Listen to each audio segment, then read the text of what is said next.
Na última quarta-feira, a Crescer no Campo fez o lançamento do projeto Pequenos Autores, em que as crianças e adolescentes receberam os livros que elas mesmas escreveram.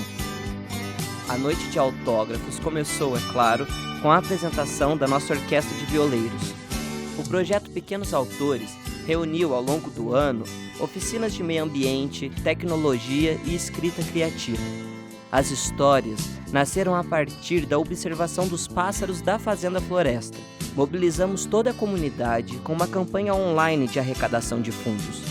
Saímos da Fazenda Floresta e apresentamos o nosso projeto para empresas da região. Encontramos apoio na Mantiqueira Armazéns Gerais de Café e na OFAI, empresas que abraçaram e fortaleceram o nosso projeto. Porque quando uma criança escreve um livro, ela descobre que também pode escrever a sua própria história.